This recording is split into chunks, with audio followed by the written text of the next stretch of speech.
everybody. We are here today with Richard Bucciarelli. He is an absolute sports science enthusiast. He is a university lecturer, a researcher, and a PhD candidate. Yeah. Right. Yes. He's also the owner of Speed Training, which is a company that provides sports-specific strength and conditioning training to athletes in Toronto, Canada. He's also the owner of Soccer Fitness, which helps coaches, players, parents of all levels improve their knowledge and practical skills about soccer-specific fitness training. So Richard has many other titles and licenses and certifications that I don't think I'll be able to list out right now, but you can find them in the description below. But all that to say, that grand introduction for Richard, we're here today to talk about the role of running speed in soccer. So Richard, I know I just gave you a grand introduction. Is there anything else that I should add about you and your background? Oh no, that's okay. That was lovely. Thank you so much. And yeah, I'm a proud husband and father. I'll add that sometimes I forget to mention that. So Yeah. I have a little bit of spare time for that. Totally, of course. But yeah, like I said, we're going to talk today about the role of running speed in soccer and high intensity running. So I'm going to start with a very simple question for you, Richard. And that is, in your expert opinion, what constitutes high speed running in the context of soccer, and how is it typically measured? Right. Okay. So actually, it would be my expert opinion, but also sort of, I'm following the literature. And so usually when we're looking at either GPS or now also accelerometers, these are, technology that can be used to measure not just the amount of running or distance covered for soccer players, but also the speeds. And so then because these technologies can measure speeds, then there are speed thresholds. So beyond a certain threshold of running speed, we can call that high intensity running. Okay. And typically in the literature, we're looking at somewhere between 15 to 16 kilometers per hour being the minimal threshold for what's considered high intensity running. It depends on the study and the equipment used, and also there are some differences between males and females. Sometimes the standard is a little lower for females, just because on average women are a little slower than men. But that's sort of the best way to describe it. Anything above between 15 to 16 kilometers per hour, and then there are some top level players that are able to run 28 kilometers per hour, 30. So that there's a large window to go up from there, but that's the minimum. Okay, sweet. That's really good to know. Especially the piece on like accelerometers and GPS both being able to measure that metric. Absolutely. So how does engaging in high intensity running contribute to a player's overall performance on the field? That's a great question. And the first thing I'll say is that in an absolute sense, because soccer, like any other sport, it's variable. It's not a running competition, so in a running competition, if you run faster, you win. But in soccer, there's 22 players and a ball, and anything can happen. And so it doesn't necessarily mean that just because players run faster or run more or do more fast running, that they're going to be more successful. But all things being equal, being able to run faster and being able to do more fast running. So being able to run faster, you can think of that as speed. Yeah. If I'm faster than someone else, then I'm obviously able to run faster than them. Being able to do more fast running, that has to do a little bit more with endurance and recovery. And so both of those physical qualities, all things being equal, they're going to lead to more success. A couple, just simple, let's say data and kind of metrics and statistics that come out of recent research. One is that in soccer games, almost all of the moments that decide the outcome of a game. So we're talking about moments that lead to a goal or moments that prevent a goal. They are always preceded by two players sprinting to a ball. And it's sort of, you could say, well, I don't need a research study to tell me that. I can just watch a game. And, it sounds almost like common sense. But when you think about it, any a moment where there's a goal scored, before the goal was scored, there was a competition to get to the ball. Okay. often it's the player that's faster that gets there first. And also, if we're talking later on in the game, especially in the second half and in the last 20 or 10 or 5 minutes, it's also the players that have better recovery who, let's say I may be faster than you, but if your endurance is better at the end of the game, you're still going to outrun me. So those qualities, they lead to those moments that make a difference in the games. And then another really interesting piece of research, which I've done some of this stuff in Canada as well, but it's been replicated in many other countries, is that as soccer players get to higher competitive levels, so let's say amateur club to a youth national team, for example, or let's say college to professional, these kind of, as you get to the higher level, one of the things that distinguishes the players at the higher level is that they're faster and that they do more fast running. Okay. So we know that players at higher competitive levels are faster and do more fast running. And we know that every moment that decides the outcome of a game is preceded by a sprint to the ball. So yeah, to answer your question, it's very important. Yes. No, that was a great answer. And I think that actually feeds really well into my next question, which is a debate that I've heard you talk about before.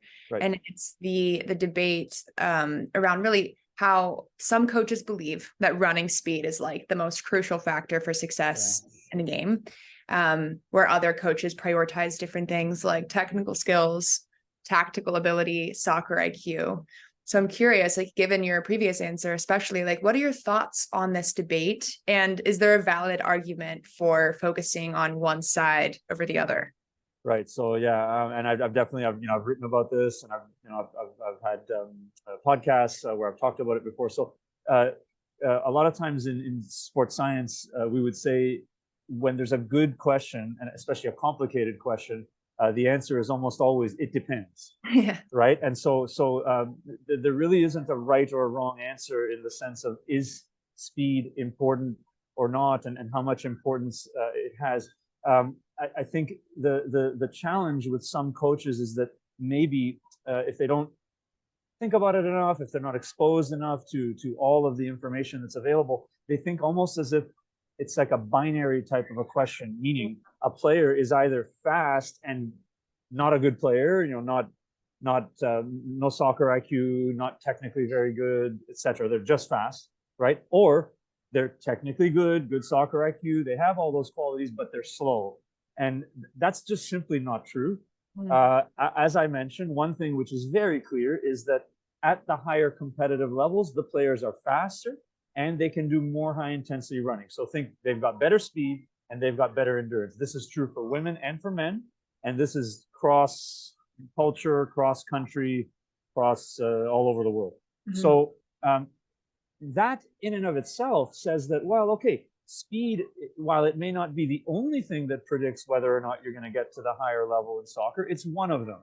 Okay. And that's the other thing, is that, when I say it depends, really, this is it's a multifactorial problem, and it requires a multifactorial solution. So speed is one of the factors which predicts performance, but it's certainly not the only one.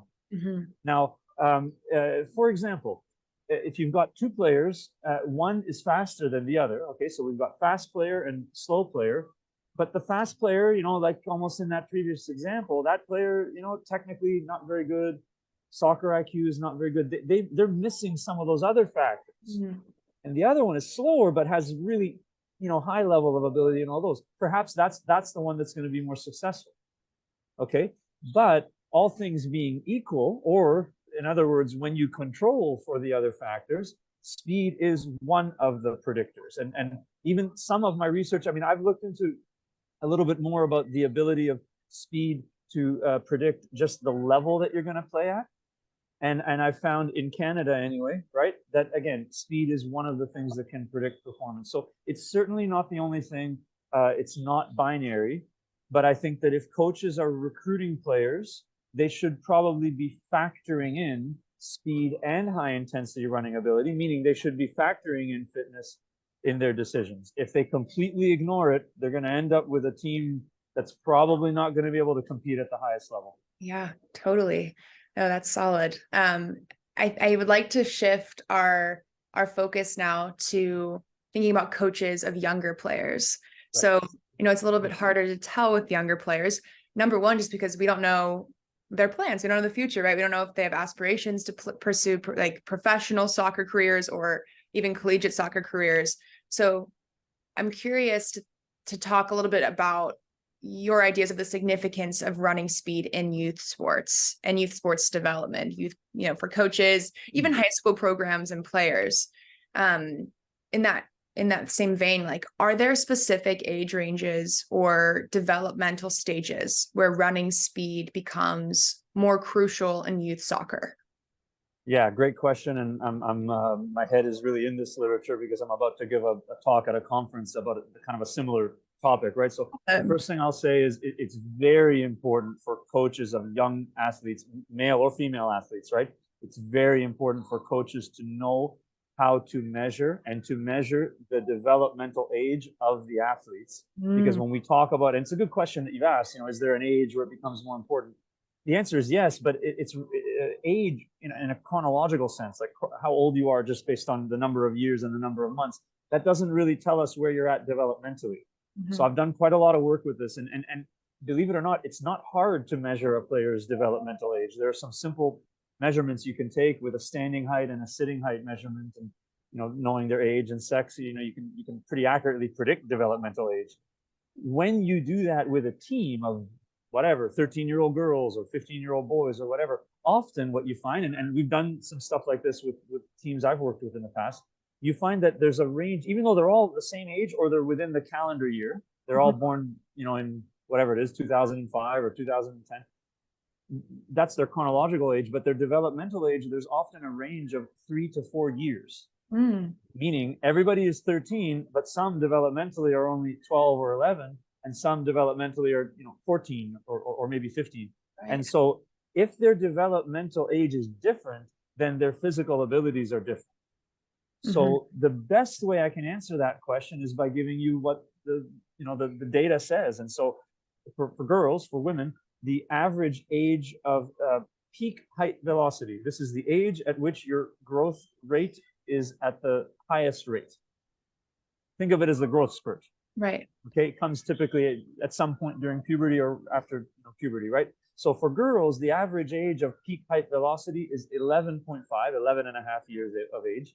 And for boys, it is 13.5, 13 and a half. So knowing that, then we could say in general, for girls, if they are average developers, not early or late, it's really useful to start thinking about speed and high intensity running ability as physical abilities to train and to test for and all that about a year, like 6 months to a year after that. So let's say by age 12 or 12 and a half for girls. And for boys, again, 6 months to a year after the average age of peak height velocity, which is 13 and a half. So we're talking age 14 or 14 and a half. But that's just the average. The most important thing for a youth coach to do would be to take those measurements and determine the developmental age of the players. And then what we advocate for, and again, it's not my idea, I didn't invent this, but this is perhaps you and colleagues and stuff have heard the term biobanding. This is something that's very common among professional soccer academies and all that they'll start to group players within a team based on that developmental age. Okay. Because again, they could all be 14, but the early developers, you can push them a bit more physically. Right. The late developers, you have to lower the load of it, and often maybe the late developers, if they're with outside of a certain range, maybe they go to a younger team. Okay. And this is quite important because what this does is it makes the comparisons between players much more valid.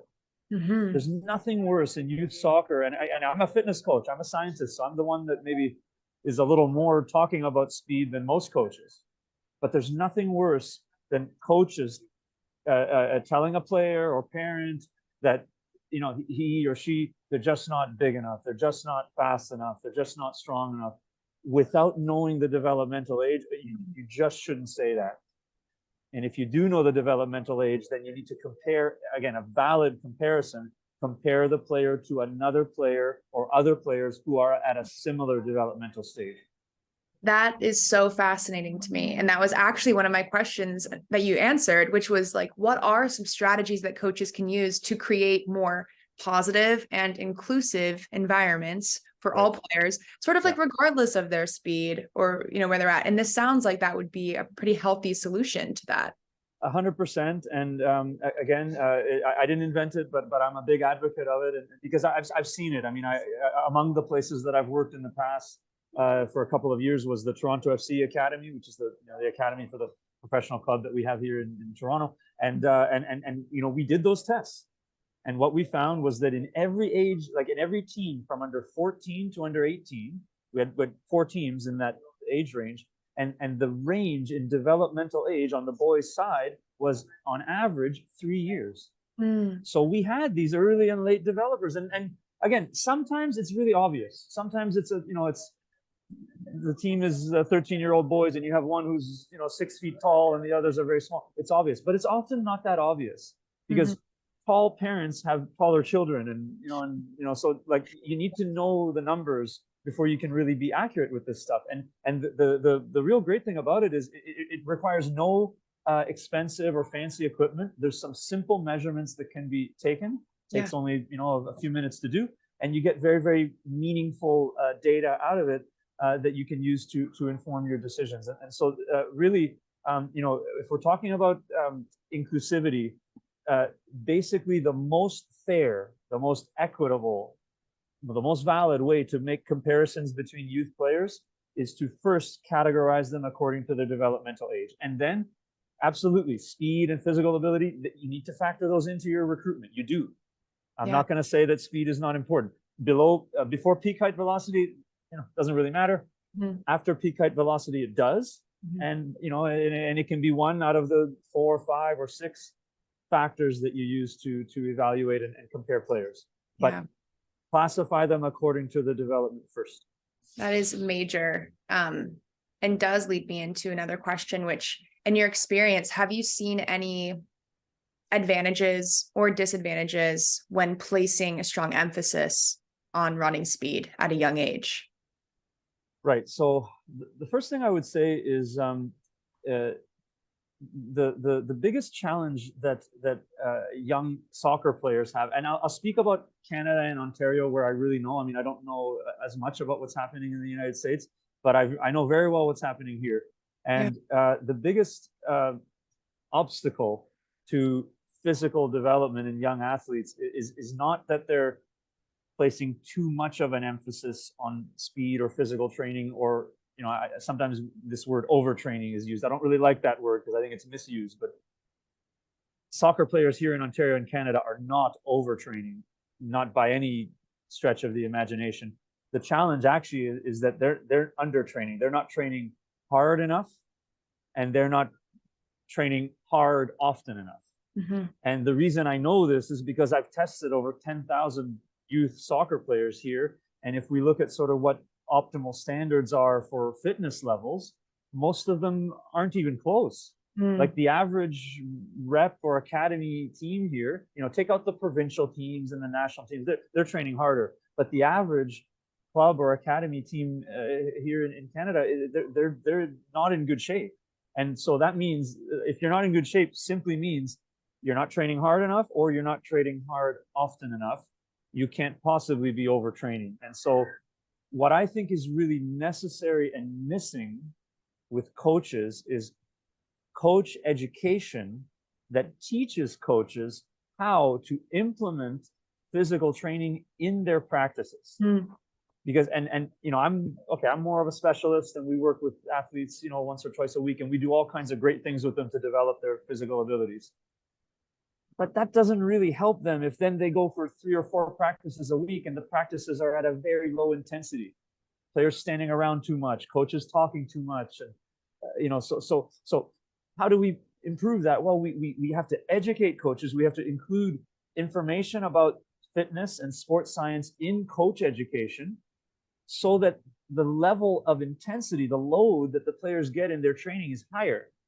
And if we do that, then all of a sudden the fitness levels of the players will go up, and actually they'll get hurt less. And I would also say that I've worked in other countries, including in South America, and I've traveled I've presented at sports science conferences literally all over the world, and so I've seen a lot of what's happening in other countries, and that's a key difference between the rest of the world and Canada and the United States, is that in the rest of the world, fitness and sports science are really key components to coach education and coach licensing. You have very few coaches in Europe or in South America that don't get into coaching in, let's say, if they're in a professional academy in that type of environment. Almost all of the coaches typically have a sports science degree.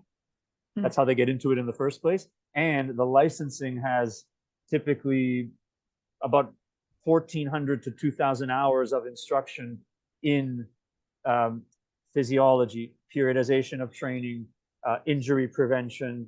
You know, they're not experts, they're not PhDs, but they have a lot more knowledge than the typical North American coach would have, because we don't draw coaches only from sports science faculties in universities, and our coach licensing doesn't include that information. So I know it's a long answer, but because I know your question was sort of, what are the challenges around, you know, placing too much or not enough emphasis on speed?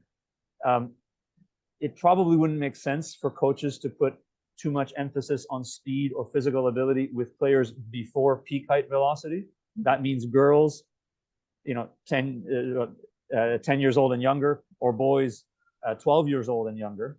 We don't need to focus on physical ability in those ages, but in the other ages, we actually do need to incorporate it, and we're not doing enough. Okay. No, that's solid. And I completely agree. Yeah, I think that's a solid answer. And I think the question I have to follow up with that might be a little too specific. You can tell me, but like, for those coaches who maybe are just now getting into sports science, youth coaches who are just now kind of on the fringes trying to, you know, get their feet wet. Do you have any advice for them on like ways that they can start to integrate some of these methods into their regular training routines? Right. So first of all, and it's not a plug, but you know, I teach courses, and I do this because I kind of recognize it in Canada anyway, the need for, you know, that knowledge and all that. So I have courses that I teach called the Soccer Fitness Trainers course, and this helps them in that way. That's one. Two, you know, one of the things that's really important if we're going to talk about physical capacity, you know, speed, high intensity running, all of those things, is the ability to measure and monitor what's happening in training. Okay, and this is where wearable technology is a fantastic option. You can measure and, you know, do some things to monitor training load even without technology, and, you know, you can call it free in that sense. So whereas technology requires some investment, but what you get from the investment in technology is you get much more objective data. Okay, and really the two key types of metrics that would need to be measured and tracked are the physiological and the mechanical load. Physiological load is simply how the body responded to the load, and the best way to measure that with technology is with measuring heart rate. As a general rule, if the heart rate increases, we know that physiologically the player has experienced a higher load. Mechanical load, I think, you know, we alluded kind of to it in the beginning a little bit. Mechanical load is measured in soccer by the amount of running and the speed. So as a general rule, players who run more and players who do more fast running, they've got a higher mechanical load. And the two together are much more valuable than only one and the other. Because if all you have is physiological load, but you don't know how much the players ran, you don't know, for example, if there was a high heart rate, that the high heart rate was caused by a high work rate or simply because the player is not fit. You only know that if you add the mechanical load. If all you have is the mechanical load, okay, you know how much they ran, you know a lot of valuable information, but you don't know how they physiologically responded to it. And again, a player who's very fit may have no problem with it, whereas a player who's not fit will need, you know, 2 days to recover after a hard mechanical load. So combining those two types of information and tracking and monitoring is very important. Education is very important. And, you know, again, I have my courses, but there's lots of other stuff out there. And I think coaches should be proactive and seek out that information. And then fitness testing would be the last thing I would suggest, because there's a quote that I like to use from Yogi Berra, who was an old baseball player, and he has a lot of really funny things that he said. But there's one thing he said that it's funny, but it's also got a lot of truth to it. Is if you don't know where you're going, you'll wind up someplace else. Yeah. Yeah. So it's a joke, right? But it's also, it's Yeah. like, okay, well, to me, the way I interpret that as a coach is I say, well, if you don't test players to determine their physical ability and developmental age and all of that, if you don't have some data and then you don't monitor and track their physical performance, then you don't know where you're going. Right. And if you don't know where you're going, how can you possibly end up getting to, you know, better fitness, better performance, all of that? It's like then you're guessing. So test and monitor. Okay. Yeah. Amazing. Science. Exactly. Yeah. Science. That's right. Okay, I'm going to end with this question. It's a little bit more interdisciplinary. I'm curious, in your studies or in your experiences, your research, all the above, if you've ever connected the dots between like running speed and like positive psychology. So like essentially, can a focus on running speed and even small improvements in running speed affect the self-esteem and confidence of young players? Yeah, it's a great question. So I'll give you sort of examples that are not directly relevant, but I think they have relevance. So one of the courses I teach in the faculty is health promotion, and you know, there's a lot of talk. A big component of that course is about mental health and sort of the connection between mental and physical health. So simply put, the correlations between physical health and mental health are very, very strong. And that goes from everything to maintaining a healthy body weight, maintaining healthy blood sugar, so kind of the, you know, prevention of diabetes, a healthy cardiovascular system, so a low or a normal resting heart rate, low blood pressure. Those markers of physical health, and even things like VO2 max or kind of the more performance-based markers. Anytime there's been research done, and there's so many examples, hundreds of studies, looking at the correlation between those markers of physical health and mental health, the correlations are always very, very strong. So people who are more fit have better mental health. Okay, less likelihood of any type of mental illness, anxiety, depression, that kind. Even if they have mental illness, they tend to recover better. They tend to be happier, self-reported happiness. There's even been physiological studies looking at the brain activity. People who are fitter, you know, their sensitivity to dopamine and serotonin, like the hormones that make you feel good, are better. So there's lots of good evidence about the connection between physical health and mental health. Specifically with athletes, it's a little tricky. And I have to, you put me on the spot because I don't know that I want to say that I've seen any research specifically connecting it. I think it'd be a great area for further research. I've seen some about motivation. Right. Yeah. Okay. And for sure, there are strong correlations between fitness and motivation. And also, I got into motivation a few years ago because it was some part of a little study that I was doing, looking at why do some players last longer on a beep test or a yo-yo test than others. Right. Anyway, so I know a little bit about that literature. So there's a connection between fitness and motivation, and there's also a connection between motivation and the higher level that you play at. Similar to speed. Like I said, speed is a good predictor of playing at a higher level. So is motivation. And, you know, the kind of conclusions, and I can say this from my own experience coaching and even back when I was playing, let's say, playing at a higher level requires a lot more sacrifice and it's a lot more competitive. And so it's not surprising that players who are motivated more, and part of that has to do, I'm sure, with mental health, resiliency, these kind of psychological skills, they have to be better. They have to be better because if they weren't, they wouldn't get to that level.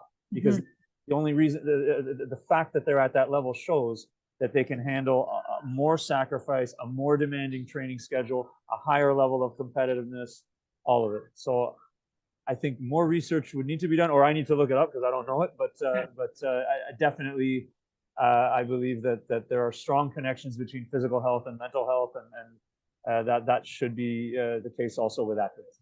Awesome. That's so solid. Thank you, Richard. We crammed You're so welcome. much into this short period of time, but Yeah. you obviously are just this like wellspring of knowledge on the topic. So thanks for letting me tap into you and yeah, get some awesome insights here for anyone who's watching. You're welcome. You're very Yeah. welcome. I And wanted to my plug pleasure. also. Yeah. I'm sorry, Richard, I didn't mean to cut you off. I wanted to say before we close out, you said you had a panel coming up. I do. Yeah. Well, so where are we now? Today is June 2nd. So I'm presenting on Monday, June 5th. It's part of the Sport Rail, SPORTRAIL Football Science Conference. It's a big online sports science conference specific to football or soccer, and for me, yeah, it's a big honor to be one of the speakers there, because there are some of the top lecturers and researchers in the sport from all over the world there. There's people that I would call my idols, and people that I've really looked up to, and they're going to be there. So it's really great. I'm looking forward to it. And my talk is actually, again, I mentioned there's some relevance to what we've been talking about. My talk on Monday is going to be talent identification and running speed. Okay, So amazing. what the science has to say about whether or not coaches should consider running speed when they're identifying players. And, hint, hint, yes, they should. Yeah. But it depends. Right. So, yeah, I'm on saying, those other will that factors. be available online for anyone who maybe misses this and watches this video later on? Yeah, so perhaps we can link up and I can send you the links, because I know that it's an online conference, so I know there's lots of people that have registered, and it's only happening in a few days, so maybe anyone that sees this is seeing it after the fact. But being an online conference, I know that the organizers have memberships or whatever where you can get access to all the videos later on. Amazing. So we will connect, and you'll have all the information, and please share it with whoever you'd like. Yeah. That sounds awesome. Okay, well, we'll close out there. Any final words, Richard? Anything else you want to add before we bounce? Yeah, no, I would just say that when I mentioned that the correct answer to these complicated questions is always it depends, and I think that coaches, scientists, we all have to have an open mind. Always, we should never act or behave in a way as if we know everything and we have all the answers. And in keeping with that, we need to consider that a complex problem like player recruitment and player identification, that is if everyone knew all the answers to that, then everybody would just have the most amazing teams and nobody would have to work very hard. It's a complex problem, and that means it requires a complex solution, multiple factors, a multifactorial solution. And speed and physical ability is just a small part. It is a part of it, but it's just a small part of it. And I don't want to overstate that fact. So, of course, yeah, it's one piece of the puzzle. Absolutely. Right. Yeah. Well, amazing. This has been awesome. Again, Richard, thank you so much. We'll link all of Richard's information in the description below. Tag him so you guys can go do your own exploring. But we'll definitely do this again. I'm sure of it. But I guess until next time, thank you so much, Richard. And see you again soon. You're welcome. It's been my pleasure, and I'll look forward to seeing you soon for sure. All right. We'll catch you later. All right. Bye. Bye-bye.